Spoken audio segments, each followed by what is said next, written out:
अस्सलाम वालेकुम, क्या हाल चाल है? उम्मीद करता हूँ आप सब लोग खैर खैरियत से होंगे। अच्छा जी, आज की वीडियो हमने बनाई है, आपने सोशल मीडिया में देखा होगा, डज़ गॉड एक्सिस्ट के टॉपिक पे बहुत यानी कि डिबेट चल रही है जावेद अख्तर साहब के दरमियान और साथ मुफ्ती शुमाइल साहब, आप लोग काफ़ी लोग उनको जानते भी होंगे।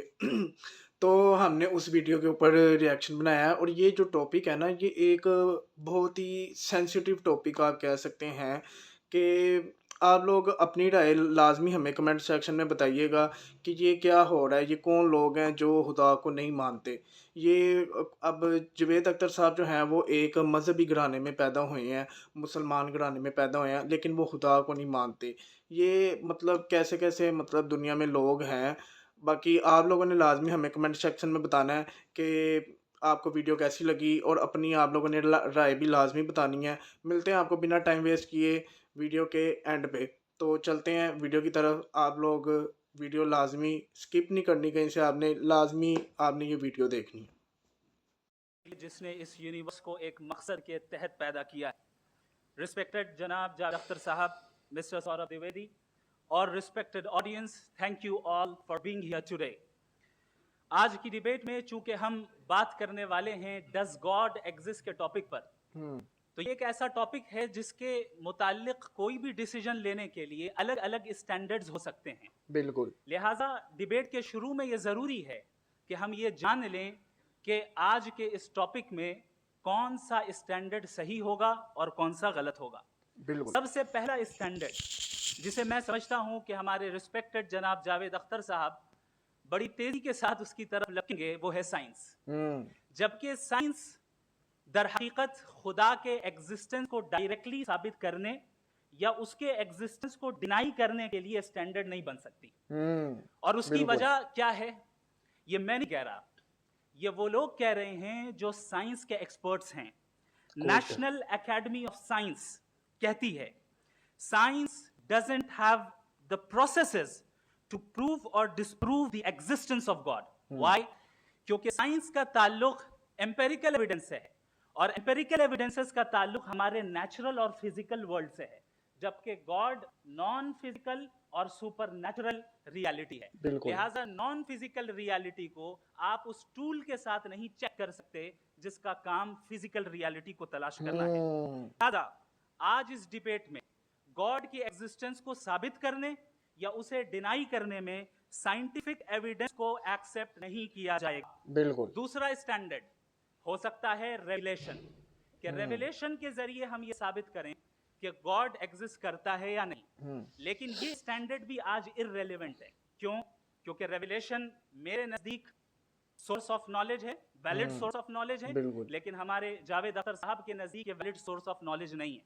लिहाजा आज की डिबेट में मैं एक भी एविडेंस किसी भी मजहबी स्क्रिप्चर से नहीं दूंगा, वाह! ताकि जावेद अख्तर साहब के लिए वो अनएक्सेप्टेबल ना हो।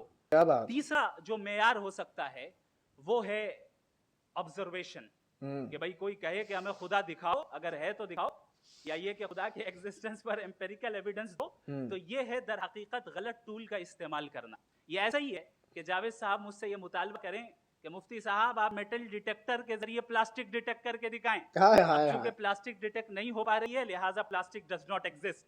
No, you are using the wrong tool. गलत टूल इस का टूल से इस्तेमाल हो रहा प्लास्टिक है। को डिटेक्ट नहीं किया जाता। हुँ, लिहाजा मैं समझता हूं कि गॉड के एग्जिस्टेंस पर एम्पेरिकल एविडेंस का मुतालबा करना एक बचकाना मुतालबा है, और बिल्कुल। हमारे रिस्पेक्टेड जनाब जावेद अख्तर साहब इस स्टेज से अब बहुत आगे निकल चुके हैं। मुफ्ती साहब अब बड़ा अच्छा बचता है समझा एक रहे ही हैं भाई। स्टैंडर्ड, और वो स्टैंडर्ड है अक्ल, हुँ, लॉजिक, रीजनिंग। और यही वो स्टैंडर्ड है जिसके तहत गॉड की एग्जिस्टेंस को साबित किया जाएगा या गॉड की एग्जिस्टेंस को डिनाई किया जाएगा।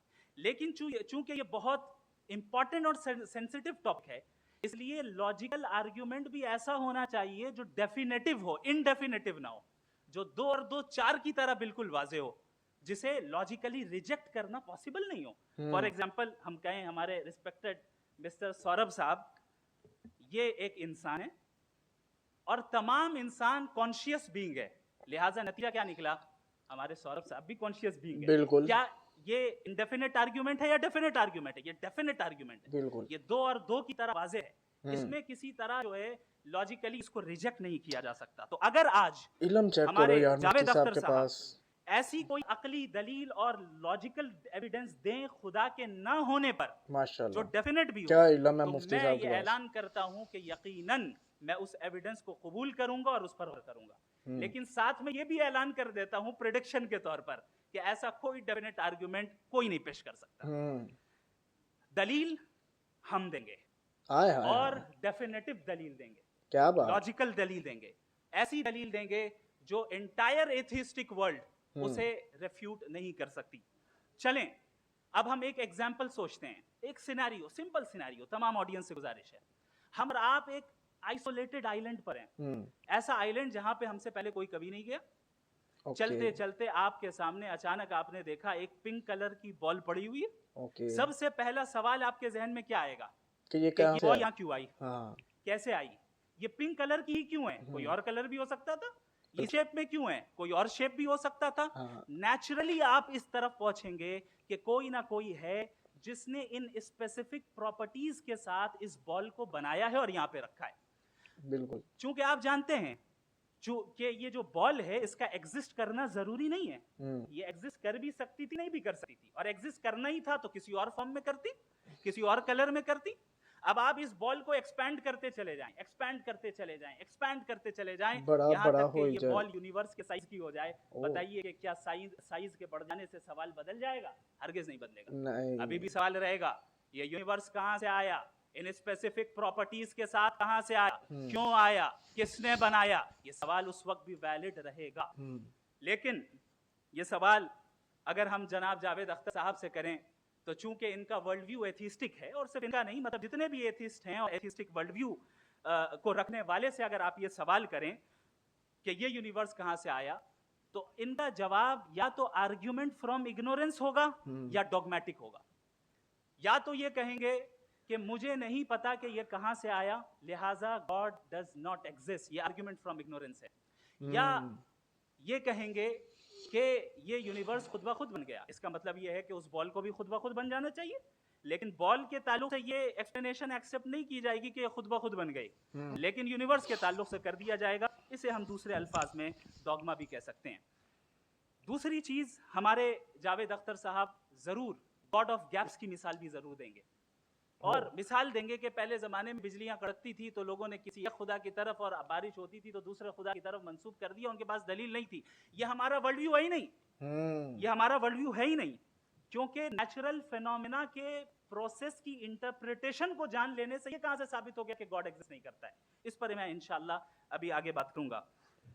आप हजरात ये भी देखेंगे, और मैं एक्सपेक्ट करता हूं कि हमारे रिस्पेक्टेड जनाब जावेद अख्तर साहब जरूर इमोशनल आर्ग्यूमेंट्स भी देंगे, जो कि एक लॉजिकल फैलेसी है जब बात आती है ट्रुथ को डिसाइड करने में। क्यों? मिसाल के तौर पर जज्बात के साथ खेलना, गॉड है तो इविल क्यों एग्जिस्ट करता है, जबकि मैं कहता हूं इविल का एग्जिस्ट करना गॉड के एग्जिस्ट करने की दलील है, उसके खिलाफ नहीं है। चूंकि अगर गॉड है तो हम सब उसके सामने अकाउंटेबल हैं, और अगर हम अकाउंटेबल हैं तो अकाउंटेबिलिटी के लिए इविल का मौजूद होना जरूरी है, उसके बगैर हम अकाउंटेबल नहीं हो सकते। और अगर हम अकाउंटेबल नहीं हैं तो हम जनाब जावेद अख्तर साहब से पूछेंगे कि आप बताएं कि फिर सफरिंग इस दुनिया में क्यों है, अगर खुदा नहीं है तो सफरिंग क्यों है, हम सफर और क्यों उन कर रहे लोगों हैं? के जज्बे का क्या जिनके अंदर सफरिंग के बाद इंतकाम लेने का जज्बा पाया जाता है और वो इस दुनिया से ऐसे ही चले गए, क्या उनकी सारी तकलीफें बेकार चली जाएंगी? अब आ जाएं उसी एग्जाम्पल की तरफ कि बॉल, मुझसे अगर कोई पूछे इस बॉल को किसने बनाया या इस एक्सपेंडेड बॉल को किसने बनाया, मैं कहूंगा कि चूंकि ये यूनिवर्स और इस यूनिवर्स की तमाम चीजें कॉन्टिंजेंट हैं, कॉन्टिंजेंट होने का मतलब ये होता है कि जो अपने एग्जिस्टेंस पे किसी के ऊपर डिपेंड करती हो, तो जाहिर है ये यूनिवर्स कॉन्टिंजेंट है। और अगर कोई चीज कॉन्टिंजेंट नहीं है तो मैं रिक्वेस्ट करूंगा कि मुझे दिखा दें कि कौन सी चीज यूनिवर्स में कॉन्टिंजेंट नहीं है, हम भी जरा गौर कर लें और हम भी देख लें। और जब कॉन्टिंजेंट चीजें मौजूद हैं तो फिलोसोफर्स की इस्तिलाह के मुताबिक, हम उस टर्मिनोलॉजी के मुताबिक हम उस जगह तक पहुंचते हैं और उस हस्ती तक पहुंचते हैं जिसे नेसेसरी बीइंग कहा जाता है, कि ये वो नेसेसरी बीइंग है जिसका मौजूद ना होना नामुमकिन हो। क्योंकि अगर ये मौजूद ना हो तो सारी चीजें एग्जिस्टेंस में आएंगी ही नहीं, और ये सारी कॉन्टिंजेंट चीजें उसी के ऊपर डिपेंड करती हैं। अब अगर आप ये सवाल करते हैं कि फिर उस हस्ती को किसने बनाया, फिर उसका कॉज क्या है, फिर उसका कॉज क्या है, फिर उसका कॉज क्या है, और एंडलेसली चले जाएं, इसे हम कहते हैं इन्फिनिट रीग्रेस ऑफ कॉजेस, जो कि लॉजिकल फैलेसी है। कॉन्सेप्चुअली इन्फिनिटी पॉसिबल है। मिसाल के तौर पे न्यूमेरिकल्स 1 2 3 गिनते चले जाएं, इन्फिनिट नंबर्स हैं। मैं कॉन्सेप्चुअली बात नहीं कर रहा, प्रैक्टिकली रियलिटी में साबित करके दिखाएं कि infinite regress of causes possible हैं या नहीं। अगर पॉसिबल हैं तो हम मान लेंगे, मिसाल दे दें, और पॉसिबल नहीं है तो एक ही ऑप्शन बचता है जिसे हम कहते हैं नेसेसरी बीइंग। ऐसी नेसेसरी बीइंग जो इंडिपेंडेंट है, क्योंकि अगर वो डिपेंडेंट हुई तो वो नेसेसरी नहीं रहेगी। ऐसी इंडिपेंडेंट बीइंग जो इटर्नल है, अगर वो इटर्नल नहीं होगी, उसकी बिगिनिंग होगी तो वो खुद कॉन्टिंजेंट है। ऐसी बीइंग जो पावरफुल है, क्योंकि कॉन्टिंजेंट को एक्चुअलाइज करने के लिए पावर चाहिए। ऐसी बीइंग जो इंटेलिजेंट है और नॉलेजेबल है, क्योंकि ये यूनिवर्स स्पेसिफिक फॉर्म और स्पेसिफिक लॉज ऑफ नेचर के तहत प्रिसाइजली चल रहा है। क्या बात है थैंक यू यार, मिस्टर मुफ्ती साहब। साहब ने, मैं कहता हूँ क्या खूबसूरत मैं बातें की हैं, समझाया भी इन है, दलीलों के मसाले बाद भी। जावेद अख्तर साहब से क्या गुजारिश बात है, करूंगा, आप बैठ के बोलना चाहेंगे? माशाल्लाह। जी। देखते हैं अब जवाब में जवेद अख्तर साहब क्या कहते हैं। क्या उनकी बातें उनके साथ इतनी मतलब लेवल की हैं, मैच होती हैं?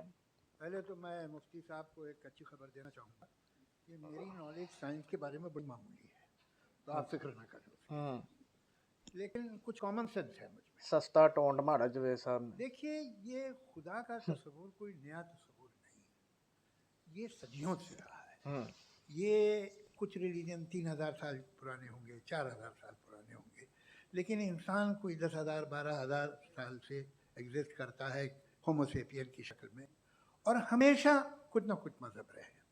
हम्म, ये मज़हब जाहिलों के नहीं थे, ये मज़हब एक ऐसी ग्रीक सोसाइटी के थे जहाँ बड़े बड़े फिलोसफर पैदा हुए।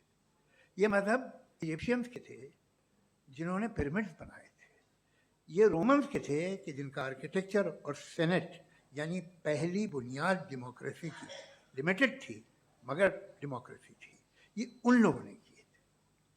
तो इनका जो जुपिटर था, रा था, ज़्यूस था, उन्हें उस पर इतना ही एतमाद था जितना आज किसी मजहबी आदमी को अपने खुदा पे होगा। क्रिश्चियनिटी आने से पहले यूरोप में एक मज़हब था, जर्मेनिक रिलीजन। उसका एक खुदा था, उसकी एक बीवी थी, उसके 2 बेटे थे, एक बेटी थी। फिर जर्मनी में जब यूरोप में क्रिश्चियनिटी आई तो वो खुदा, उसकी बीवी और पूरे ख़ानदान चला गया। तो हमने, अगर हम हिस्ट्री देखें तो खुदा जो हैं वो ज़्यादातर फ़नी है, वो हमेशा रहे नहीं। और वो जो लोग इन्हें मानते थे उनको आप कहें वो तो जाहिल थे, उन्हें तो कुछ पता ही नहीं था, ऐसा नहीं है। वो अपने वक्त में बड़े काबिल लोग थे और अपने वक्त में उन्होंने बड़े बड़े काम किए हैं, फिलोसफर्स थे, साइंटिस्ट थे। लेकिन उनका मज़हब कहाँ गया, उनके खुदा कहाँ गए? आज जो खुदा हैं दुनिया में लोग उन्हें मानते हैं। आपको क्या मालूम कि कितने बरसों के बाद क्या होने वाला है? हम यूरोप में देखते हैं तो चर्च खाली हैं। तो वक्त के साथ चीज़ें बदलती हैं। जहाँ तक इसका ताल्लुक है मज़हबों का, हर मज़हब आपसे एक चीज़ मांगता है, फेथ। ये फेथ क्या चीज़ होती है? मैं भी सुनना चाहता हूँ जी, फेथ व्हाट क्या is the difference between faith and belief? ये तो बहुत ही अहमखाना बात होगी कि कोई आदमी कहे साहब अगर खुदा है तो मुझे दिखाइए। ये तो जाहिलाना बात हुई। मैंने तो नॉर्थ पोल नहीं देखा है, मगर मैं मानता हूँ कि नॉर्थ पोल है। मैं क्यों मानता हूँ? इसलिए कि अगर ये दुनिया राउंड है तो उसका कोई टॉप होगा। कुछ लोग हैं जो वहाँ गए भी हैं, कॉमन सेंस कहता है कि ऐसा होगा, सबूत है, गवाह है, रीज़न है। तो ये मेरा फेथ नहीं है। तो फेथ में और बिलीफ में डिफरेंस क्या है? जो मजहब मांगता है आपसे, हर मजहब फेथ मांगता है। फेथ का मतलब ये है कि ना कोई गवाह हो, ना कोई सबूत हो, ना कोई रैशनल हो, ना कोई लॉजिक हो, ना कोई प्रूफ हो, मगर तुम एक बात को मानो। ये है फेथ की भी किस्में होती हैं जवेद साहब, वरना बिलीफ होता। अगर इसमें कुछ भी सबूत फेथ होते, भी 2 गवाह किस्म के होते होते, हैं। तो फिर इसे आप बिलीफ कहते हैं, जैसे मेरा बिलीफ है कि नॉट मुझे गॉड, लगता है मुफ्ती साहब मेरा सही फेथ जवाब थोड़ी। देंगे इसका। फेथ इन तमाम शर्तों को रद्द करता है। तो फिर स्टुपिडिटी क्या है? अगर मैं एक बात ऐसी मानूं जिसकी ना कोई लॉजिक है, ना कोई रैशनल है, ना कोई प्रूफ है, ना कोई गवाह है, ना कोई सबूत है, और मैं उसे मानूं, तो ये स्टुपिडिटी हुई। इसे ही भाई कल को मैं यकीन करूं कि एलॉन मस्क जो है मेरा भाई है, तो मुझे इंतहाई खुशी होगी, सुकून भी बहुत मिलेगा मुझे। लेकिन वो कहे भाई क्यों मानते हो, क्या सबूत है भाई, वो तो अमेरिकन है और तुम तो इंडियन हो, वो तो नस्ल अलग है, तुम्हें कभी मिले भी नहीं। साहब देखिए, मेरा फेथ है, इस पे बात न किया। फेथ का मतलब ही यह है कि आप प्रूव नहीं कर सकते। अगर आप प्रूव कर सकते हो तो फेथ की जरूरत ही नहीं, फिर तो आप बात करेंगे, आप कितनी बहस कर लीजिए। अल्टीमेटली दुनिया का हर मजहब फेथ पे टिका है, और फेथ का मतलब है एक ऐसा यकीन जिसका कोई सबूत, कोई गवाह, कोई रैशनल नहीं। आप जवेद साहब थोड़ा सा अब आप ये कहें, गलत गाइड कर रहे हैं। क्या आप ये क्यों कह रहे हैं कि साहब ये कायनात किसने बनाई? कमाल ये है कि आपने बताया कि एक आइलैंड पे गए और एक बॉल देखी, आपने ये नहीं कहा कि आइलैंड किसने बनाया। हेलो, आपको सिर्फ बॉल पे हैरत हुई। होए होए होए हमें होए। आइलैंड पे हमने हैरत नहीं की, होते हैं आइलैंड। इसी तरह ये आइलैंड है, सितारे, ये गैलेक्सीज, ये सब आइलैंड हैं खला में। हम उन्हें टेकन फॉर ग्रांटेड लेते हैं, हम पूछते नहीं किसने बनाए। आपने जजीरे के बारे में भी नहीं पूछा है। वो मिसाल मेरी देने के लिए पैदाइश आपको कैसे समझाया हुई? था जवेद साहब। क्या मैं प्लान पैदा हुआ था? I was plan to be born, या एक लकी स्पर्म था जो किसी एक से चिपक गया? लाओ, मेरी पैदाइश रैंडम। और इंसाफ जिसे आप कहते हैं, इंसाफ का तो नेचर से कोई वास्ता ही नहीं। जो आप कहते हैं कि एक दिन इंसाफ मिलेगा, इंसाफ is a human concept, nature में कोई इंसाफ नहीं। अगर शेर हिरन को खा जाता है तो उसे कोई सजा नहीं मिलती। अगर एक आंधी आती है और हरे भरे पेड़ों को उखाड़ जब के फेंक इंसान दी, अल्लाह से तो दूर आंधियों हो की जाता है ना, जेल फिर नहीं इस तरह होती। की बातें करता है। नेचर में इंसाफ नहीं, इसलिए मुझे नेचर को इंसाफ की जरूरत भी नहीं। नेचर तमाम एक है। अब हम कहें कि साहब ये देखिए जो मैंने खाना खाया था, ये मेरी आँख तो नहीं यूं कर दिया उसे, तो इसे सजा मिलनी नहीं, वो सिस्टम है, ऐसे ही चल रहा है। नेचर बगैर इंसाफ के है। इंसाफ इज अ ह्यूमन कॉन्सेप्ट। तो जो आपसे कहता है कि मैं तुम्हें इंसाफ दूंगा, वो इंसानी जहन की पैदावार है। ये नेचुरल है ही नहीं, ये आसमानी है ही नहीं। नेचर का तसव्वुर, इंसाफ का तसव्वुर। भाई आप साथ मिलते हैं, अब आप लेफ्ट हैंड ड्राइव करते हैं, ये क्या है? तमाम सच, तमाम नेकी, तमाम शराफत लेफ्ट हैंड ड्राइव है। वरना क्या होगा, या तो आप क्रॉस कर देंगे, आपका एक्सीडेंट हो जाएगा, या आप किसी को मार देंगे, या ट्रैफिक जाम हो जाएगा। झूठ, बेईमानी, रिश्वतखोरी, ये तमाम जो है driving on the wrong side, इसके ऊपर कुछ नहीं। ये तो हमने बनाया, जैसे हमने लेफ्ट हैंड ड्राइव बनाई है। ये कॉन्सेप्ट ऑफ इंसाफ है, ये हमारा है, इसका नेचर से कोई वास्ता नहीं। शेर खा जाता है हिरन को, उसे जेल होती है क्या? है ही नहीं। बेमायनी मसाले, तो ये जो दुनिया के दलीलें हैं, प्रॉमिस करते हैं आपसे इंसाफ, इसी से मालूम होता है कि मैनमेड है। ये तसव्वुर कहीं और का है ही नहीं। जो नेचर है, कुछ लोग कहते हैं नेचर ही खुदा है, तो नेचर में तो इंसाफ नहीं कहीं। और आप वादा कर रहे हैं कि तुम्हें मरने के बाद इंसाफ मिलेगा। मुझे अगर मिलेगा तो मैं बहुत खुश हूँगा, लेकिन मैं यकीन नहीं कर पाता हूँ, इसलिए कि मैं फेथ नहीं पैदा कर सकता। The very fact that religion demand faith, इसका मतलब है कि उनके पास जस्टिफिकेशन नहीं है। अच्छा था, फिर रिलीजन अगर मॉडरेशन में है, कोई सा भी नहीं, वो आप में कुछ खूबियाँ भी पैदा करता होगा, देखिए उससे ये फ़ायदा है, वो फ़ायदा है। अल्कोहल जो है वो ज़्यादातर दवाओं में यूज़ होती है, और एक सर्वे किया गया था अमेरिका में कि लॉन्जेटिविटी किन लोगों की है, तो एक तरफ वो लोग थे जो शराब पीते ही नहीं थे, और एक तरफ वो थे जो एक बोतल शराब रोज पीते थे। अच्छा। सबसे ज्यादा लंबी उम्र उनकी है जो 2 पैक नाप के शराब पीते और खाना खाते हैं। मगर हम शराब को बुरा समझते हैं, मैं भी बुरा समझता हूँ। क्यों? ऐसा होता नहीं। कुछ चीज़ों में आदत होती है जो बढ़ती है। आज तक में एक आदमी दूध पीता है, आप 10 साल बाद भी मिलेंगे तो एक ही गिलास पीता होगा। ऐसा नहीं होता, सुबह से दूध पीता रहता है। मिल्कोहलिक मैंने नहीं देखे, अल्कोहलिक होते हैं। ये टेंडेंसी है मजहब की कि वो बढ़ता है, जैसे कैंसर बढ़ता है, जैसे बड़े शराब बढ़ता अफसोस से कहना पड़ रहा है है। कि कुछ लोग होंगे जो उसे सही तरह से यूज जवेद करते साहब हैं। मुझे पैदा तो यकीन है कि मुसलमान घराने में हमारे हो गए हैं, मुफ्ती साहब भी लेकिन होंगे से, लेकिन बहुत खुशी हुई मुझे इनसे मिलकर।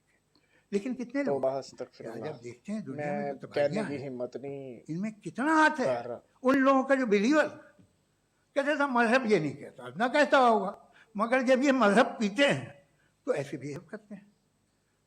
थोड़ा सा अगर हो तो शायद बहुत अच्छी बात, लेकिन शराब थोड़ी सी नहीं रहती, उसमें टेंडेंसी है पहले। थोड़ा सा अगर 2-3 कैंसर के सेल हो ना बॉडी में तो आदमी स्लिम रहेगा, लेकिन वो 2-3 सेल नहीं रहते, वो मल्टीप्लाई होते हैं। जावेद साहब टाइम पूरा हो गया। टाइम हो गया, टाइम तो पूरा बस हो बात गया खत्म हो जवेद गई। अच्छा, साहब, मुझे कुछ और कहने को था भी नहीं। आपकी बातें भी फजूल थी।